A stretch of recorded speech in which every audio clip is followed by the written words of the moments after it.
নমস্কার বন্ধুরা, তন্হির পাকশালাতে সবাইকে স্বাগত। আজকে আমি আপনাদের সাথে সন্ধ্যেবেলা স্ন্যাক্স হিসেবে বাচ্চা বড় সকলেই খেতে পারে এরকম একটি রেসিপি শেয়ার করছি।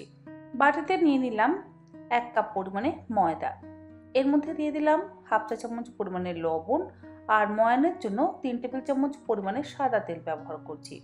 লবণ আর সাদা তেলটাকে খুব ভালো করে মিশিয়ে নিয়ে তারপরে অল্প অল্প পরিমাণে হালকা গরম জল দিয়ে আমি নরম একটা ডো তৈরি করে নেব। বাইরের এই কোটিংটা যাতে একটু মুচমুচে হয় সেই জন্য ময়ানের পরিমাণটা একটু বেশি ব্যবহার করতে হবে। ময়ান যদি কম হয় তাহলে আবার নরম হয়ে যাবে।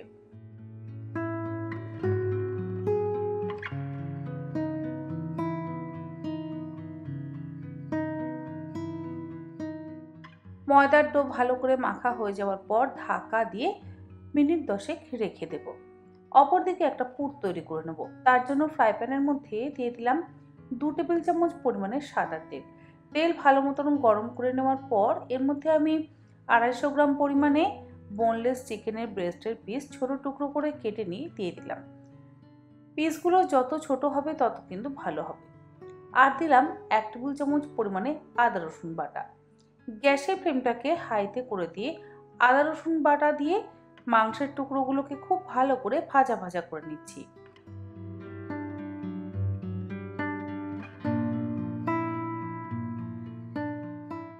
মিনিট 7-8 সময় ধরে মাংসের টুকরোগুলোকে ভালো করে ভাজা ভাজা করে নেওয়ার পর এর মধ্যে দিয়ে দিলাম স্বাদ অনুসারে লবণ। আর দেবো একটা চটপটা মশলা, যেটা আমার ঘরে তৈরি করা।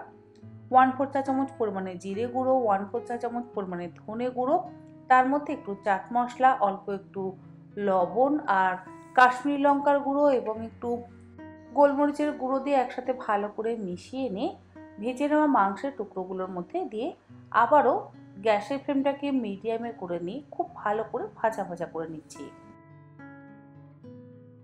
মাংসের টুকরোগুলো যখন সম্পূর্ণ সিদ্ধ হয়ে যাবে তখন এর মধ্যে দিয়ে দিলাম 2টো মিডিয়াম সাইজের স্লাইস করে কুচিয়ে নেওয়া পেঁয়াজ, 3টে কুচিয়ে নেওয়া কাঁচা লঙ্কা আর একটা মিডিয়াম সাইজের লম্বা টুকরো করে কেটে নেওয়া ক্যাপসিকাম।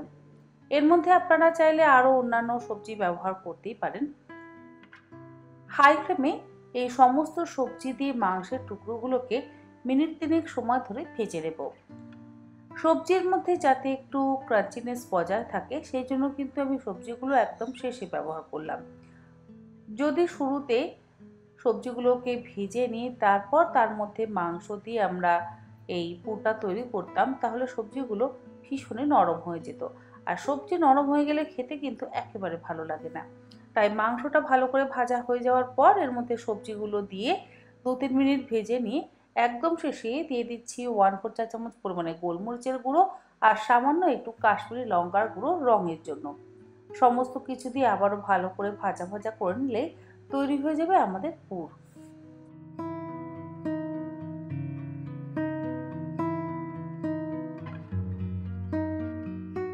পুরটা তৈরি হয়ে গেলে একটা পাত্রের মধ্যে ঢেলে ঠান্ডা করে নেব। অপরদিকে ময়দার ডোটাও কিন্তু আমাদের সেট হয়ে গেছে। এই ডোয়ের থেকে এবারে মিডিয়াম সাইজের লেচি কেটে নেব। অবশ্যই লুচির থেকে একটু বড় সাইজের লেচি আমাদের কাটতে হবে, মোটামুটি রুটির সাইজের লেচি কাটলে যথেষ্ট।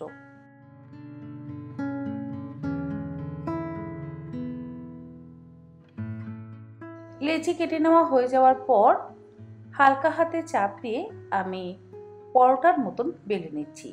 খুব বেশি বড় করে বা পাতলা করে বেলবারও প্রয়োজন নেই, মোটামুটি যেরকম আমরা একটু মোটা করে পরোটা বেলি ঠিক সেই রকমভাবেই আমাদের বেলে নিতে হবে। আর কোনো রকম তেল বা গুঁড়ো আটা ময়দার ব্যবহার করবার প্রয়োজন নেই। ময়দার ডোটা মাখার সময় তো আমরা বেশ অনেকটা পরিমাণে তেল ব্যবহার করেছি, তাই বেলার সময় আর আলাদা করে তেল ব্যবহার না করাই ভালো।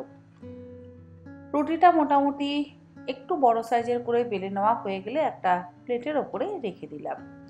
প্লেটের ওপরে রেখে দেওয়ার পর এরপরে 2-3 চামচ যে চিকেনের পুরটা আমরা তৈরি করে নিয়েছিলাম সেই চিকেনের পুরটা আমরা এই রুটি বা পরোটা যেটাই বলেন তার মাঝখানে দিয়ে দিলাম।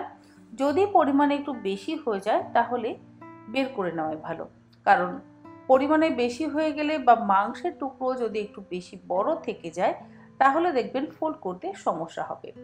চারিদিকে খুব ভালো করে একটু জল লাগিয়ে নিচ্ছি যাতে মুখটা আটকাতে সুবিধা হয়।